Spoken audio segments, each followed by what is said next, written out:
احکام السطرہ، سترے کے احکام، یعنی جب آدمی نماز پڑھ رہا ہوتا ہے اور خاص طور پر صحرا میں نماز پڑھ رہا ہے یا کھیت میں نماز پڑھ رہا ہے یا اسی طریقے سے مسجد ہی میں نماز پڑھ رہا ہے لیکن آگے سے لوگوں کے گزرنے کی جگہ ہے یا لوگ کافی ہیں تو گزر سکتے ہیں، تو احتیاط رکھنی ہے کہ آدمی اپنے سامنے سترہ رکھے تاکہ خود اس کی جو توجہ ہے یہ ادھر ادھر نہ بھٹکے۔ فی نفسہ ہی مصلی کے سامنے سے گزرنا یہ تو گناہ ہے، اور اسی طریقے سے جو نماز پڑھ رہا ہے اسے بھی اپنی نماز کے سلسلے میں بے احتیاطی نہیں برتنی چاہیے۔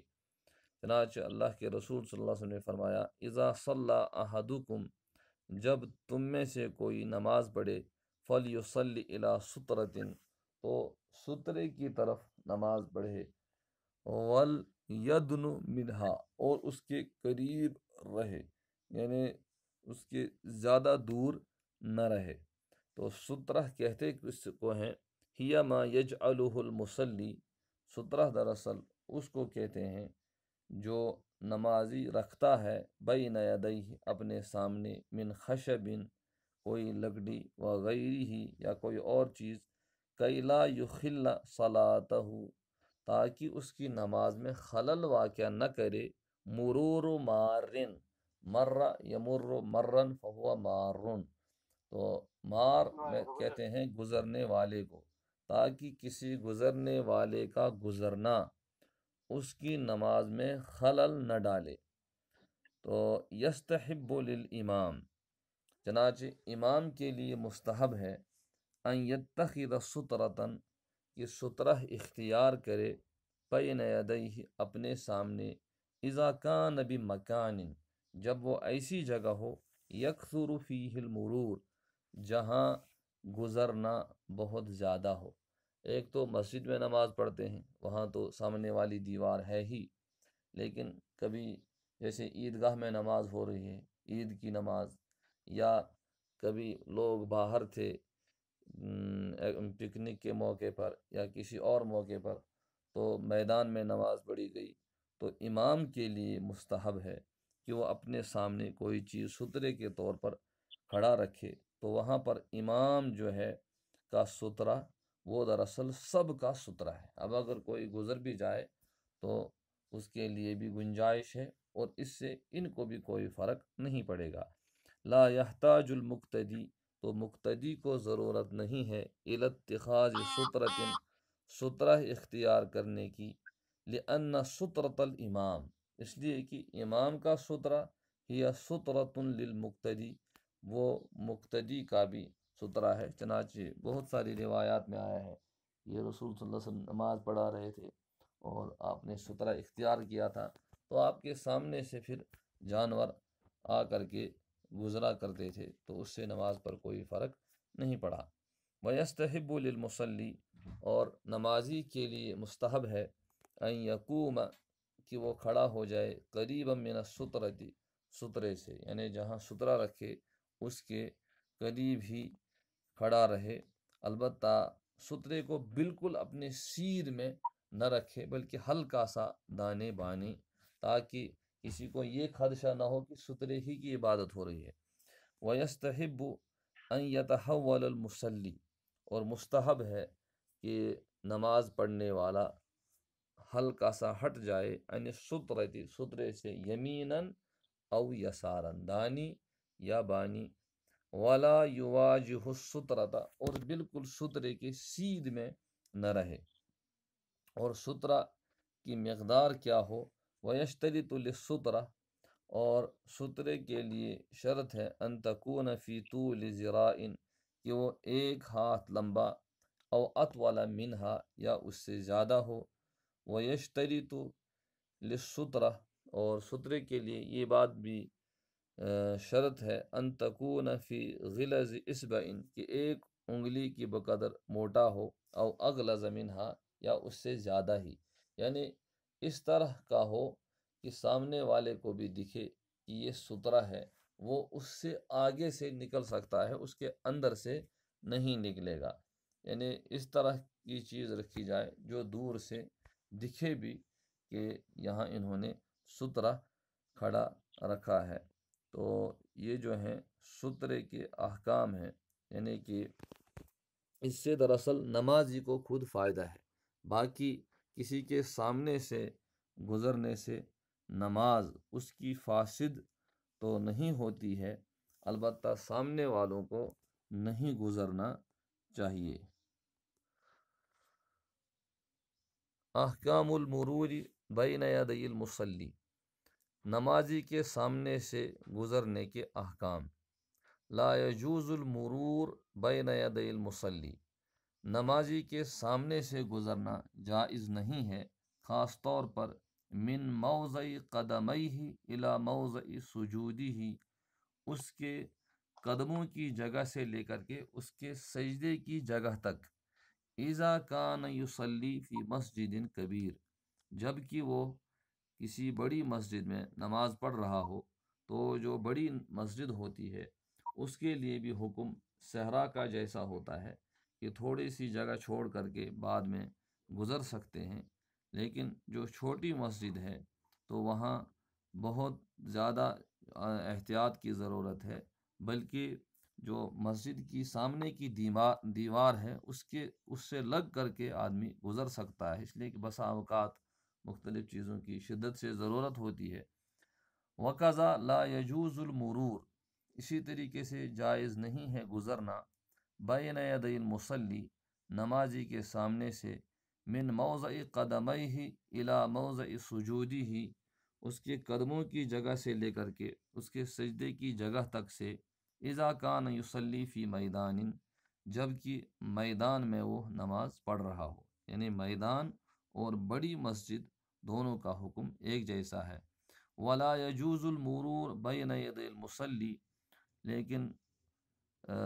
جو چھوٹی مسجد ہے یا چھوٹا گھر ہے، جیسے گھر میں کمرہ ہے، لا یجوز المرور، جائز نہیں ہے گزرنا بین یدی المصلی، نمازی کے سامنے سے، من موضع قدمیہ، اس کی قدموں کی جگہ سے لے کر کے، الی حائط القبلہ، قبلی جو دیوار ہے وہاں تک، اذا کان یصلی فی مسجد صغیر، جب کہ وہ چھوٹی مسجد میں نماز پڑھ رہا ہو، او فی بیت صغیر، یا چھوٹے گھر میں نماز پڑھ رہا ہو۔ یہ دراصل اس وجہ سے کہ جو چھوٹی مسجد یا چھوٹا کمرہ ہوتا ہے اس میں اگر اتنی حد سے بھی کوئی گزرے تو نمازی تشویش میں پڑ جاتا ہے اور اس کی نماز میں خلل واقع ہوتا ہے۔ بنسبت بڑا میدان ہے تو اس میں اگر اتنی جگہ کو چھوڑ کر کے بعد میں کہیں اور سے آدمی گزر جائے تو اتنا فرق نہیں پڑتا ہے۔ وَقَضَى لَا يَجُوزُ لِلْمُصَلِّي، اور اسی طریقے سے نمازی کے لیے جائز نہیں، ان یتعرض بصلاتہ، کہ وہ اپنی نماز کے ذریعے سے حائل ہو جائے، لمرور الناس بین یدیہ، لوگوں کے اس کے سامنے سے گزرنے میں، جیسے کأن یصلی بدون سترۃ، یعنی کہ اپنی نماز کو خود ہی وہ پیش کر رہا ہے لوگوں کے اس کے سامنے سے گزرنے کے لیے، کأن یصلی بدون السترہ، جیسے کہ بغیر سترے کے نماز پڑھ رہا ہے، بمکان یکثر فیہ المرور، ایسی جگہ میں جہاں سے لوگ گزرتے رہتے ہیں، تو وہاں پر اس کو باضابطہ ستھرا رکھنا چاہیے، جیسے ریلوے اسٹیشن کے پلیٹ فارم پر پڑھ رہا ہے، بس اسٹیشن میں بیچ میں نماز پڑھ رہا ہے کہیں پر اور سامنے ستھرا نہیں رکھا ہے، تو یہاں پر تو جو کوتاہی ہے، یہ کوتاہی زیادہ تر اس کی طرف سے ہے، اس لیے کہ لوگوں میں سے سب افراد ایسے نہیں ہوتے ہیں جنہیں یہ بات معلوم ہو کہ نمازی کے سامنے سے نہیں گزرنا چاہیے۔ اذا مر احد بین یدی المصلی، جب کوئی نمازی کے سامنے سے گزرے، جاز للمصلی،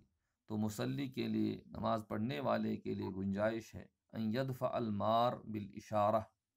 کہ گزرنے والے کو اشارے کے ذریعے سے ہٹائے، یعنی اپنا ہاتھ جو اوپر رکھا ہے اس کے ذریعے سے اشارہ کرے، یعنی بولنے کی ضرورت نہیں ہے بلکہ اشارہ کرے تو اس کو سمجھ جائے گا نماز میں ہے۔ او بالتسبیح، یا جو چیز پڑھ رہا ہو اس کو زور زور سے پڑھے، یا باضابطہ سبحان اللہ کے ذریعے سے بھی اشارہ کر سکتا ہے۔ وَقَضَا يَجُوزُ لِلْمُصَلِّي، اسی طریقے سے جائز ہے نمازی کے لیے ان يدفع المار، کہ گزرنے والے کو ہٹائے، برفع صوتہ، اپنی آواز کو بلند کرنے سے، بالقراءہ، قراءت کے ذریعے سے، یعنی قراءت کی آواز کو بلند کر کے، ولا ينبغی، اور نہیں چاہیے، للمصلی، نمازی کو، ان يدفع المار بیدیہ، کہ گزرنے والے کو اپنے ہاتھ سے ہٹائے، یعنی دھکا دے کر کے ہٹائے۔ اگرچہ حدیث میں اس کی بھی گنجائش ملتی ہے، لیکن عام حالات میں اس تک نوبت نہیں آنی چاہیے، اور نہیں اس طرح کی صورتحال عام طور پر اختیار کرنی چاہیے۔ والمرأة تدفع المار بالاشارہ، اور عورت گزرنے والے کو اشارے کے ذریعے سے ہٹائے گی، او بالتصفیق، یا الٹے ہاتھ کی جو ہے تالیوں سے۔ ولا ترفع المرأة صوتها بالقراءة، اور قراءت میں آواز بلند کرنے کے ذریعے سے، قراءت کی آواز بلند کر کے عورت نہیں روکے گی، لدفع المار، یعنی گزرنے والے کو ہٹانے کے لیے عورت قراءت کی آواز کو بلند نہیں کرے گی۔ تو یہ سترے کے حوالے سے کچھ۔ متى یجب قطع الصلاة ومتى یجوز، اور بسا اوقات ایسی صورتیں پیش آ جاتی ہیں کہ جب نماز توڑنی پڑتی ہے، یا اس طرح کی صورتحال آ جاتی ہے، تو یہ صورت یہاں پر بیان کی ہے۔ لا یجوز للمصلی ان یقطع صلاتہ، نمازی کے لیے جائز نہیں ہے کہ وہ اپنی نماز کاٹے، بعد الشروع فیہا، شروع کرنے کے بعد، بدون عذر شرعی، بغیر کسی عذر شرعی کے۔ لا یجوز للمصلی، تو نمازی کے لیے جائز نہیں، ان یقطع صلاتہ، کہ وہ اپنی نماز کاٹے، اذا ناداہ ابوہ او امہ، جب اس کو اس کی امی یا اس کے ابا آواز دیں، یعنی عام حالات میں تو یہی صورتحال ہے، الا یہ کہ اس کو معلوم ہے کہ ان کی صورتحال تشویشناک ہے، یا وہ اس طرح جیسے ICU کی صورتحال ہے، تو پھر تو وہاں پر لازم ہو جاتا ہے کہ وہاں آدمی نماز توڑ سکتا ہے۔ یجب علی المصلی، مصلی کے لیے واجب ہے، ان یقطع صلاتہ، کہ وہ اپنی نماز توڑ دے، اذا رأى اعمی، کہ جب وہ دیکھے کہ کوئی نابینا، قد اشرف علی بئر، وہ بالکل کنویں کے نزدیک پہنچا ہے، او علی حفرۃ، یا کسی گڈھے کے سامنے، وخشی، اور ڈر ہے، ان لم یرشد ہو، کہ اگر اس نے اس کو راہ نہ دکھائی، وقع فی البئر، تو وہ کنویں میں واقع ہوگا، گر جائے گا، او فی الحفرہ، یا گڑھے میں۔ تو اسی کے ساتھ ملحق کریں گے ہم وہ صورتحال کہ گھر میں کوئی ایسا مریض ہے کہ جس کے سلسلے میں ہلکی سی بے احتیاطی، چاہے وہ ابا ہوں، اماں ہوں، دادا ہو، کوئی بھی رشتہ دار ہو، یا جائے پڑوسی ہی کیوں نہ ہو، جس کی صورتحال ایسی ہو کہ ہلکی سی غفلت اگر برتی گئی تو اس کی جان جا سکتی ہے، تو اس صورت پر اگر وہ آواز دے تو نماز توڑنا واجب ہو جاتا ہے۔ اوپر جو صورتحال لکھی ہے یہ عام صورتحال ہے، اس لیے کہ لوگوں میں مشہور ہے کہ اگر والدین آواز دیں تو نماز توڑنی ہے، لیکن صحیح بات یہ ہے کہ نماز نہیں توڑنی ہے، الا یہ کہ اس طرح کی صورتحال ہو۔ یجب علی المصلی، واجب ہے مصلی کے لیے، ان یقطع صلاتہ، کہ اپنی نماز توڑ دے، اذا استغاث بہ مظلوم، جب کوئی مظلوم آواز لگائے، کہ مظلوم نے آواز لگائی اور رفع ظلم کی بہت زیادہ ضرورت ہے، تو اس وقت واجب ہے نماز توڑنا۔ وہو قادر علی دفع الظلم منہ، جب کہ وہ اس سے ظلم کو ہٹا سکتا ہے، اس صورتحال میں اس کے لیے واجب ہو جاتا ہے۔ جیسے ایک شخص کسی دفتر کا ذمہ دار ہے، تو اس نے نماز شروع کی ہے، اتنے میں باہر کسی نے آواز لگائی، اور وہ اس طرح کا مظلوم ہے کہ اس کی داد رسی اسی وقت اگر نہ کی گئی تو بیچارہ نئے مسائل میں جو ہے واقع ہوگا۔ تو اس صورتحال میں اور سارا جو ہے جو کچھ کر سکتا ہے وہ شخص کر سکتا ہے جو نماز میں ہے، تو اس کے لیے پھر اس صورت میں یہ بات لازم ہو جاتی ہے۔ وَيَجُوزُ لِلْمُصَلِّي، اور نمازی کے لیے جائز ہے ان یقطع صلاتہ، کہ وہ اپنی نماز کاٹے، اذا رعا صادقاً، جب اس نے دیکھا کہ چور یسرق مالن، مال چرا رہا ہے، یساوی درہمن، جو کہ 1 درہم کے برابر ہے۔ یعنی اگر مختصر سا مال ہے، جیسے جتنے ایک ٹائم کا کھانا یا بلکہ اس سے کم مقدار کا ہے، جس کی عام طور پر حیثیت نہیں ہے، جو کہ 1 درہم کے برابر ہے، سواء کان المال لہو، چاہے مال اس کا ہو یا کسی اور کا ہو، تو جائز ہے، گنجائش ہے کہ نماز توڑ سکتا ہے۔ وَيَجُوزُ لِلْمُسَافِرِ أَن يُؤَخِّرَ صَلَاتَهُ، اسی طریقے سے مسافر کے لیے، لیکن اگر اس سے زیادہ مال چرا رہا ہے تو اس صورت میں تو پھر جواز سے نکل کر کے وجوب کی طرف آ جائے گا، کہ لازم ہے کہ وہ نماز توڑ دے اپنے مال کی حفاظت میں۔ وَيَجُوزُ لِلْمُسَافِرِ، جب مال کی یہ حیثیت ہے تو جان کی تو اور ہی زیادہ حیثیت ہے، تو اس سے خود ہی سمجھا جا سکتا ہے کہ عمومی حالات میں جائز نہیں ہوگا، لیکن اگر خاص حالات ہیں تو لازم ہوگا۔ وَيَجُوزُ لِلْمُسَافِرِ، اور مسافر کے لیے بھی جائز ہے، ان یؤخر صلاتہ،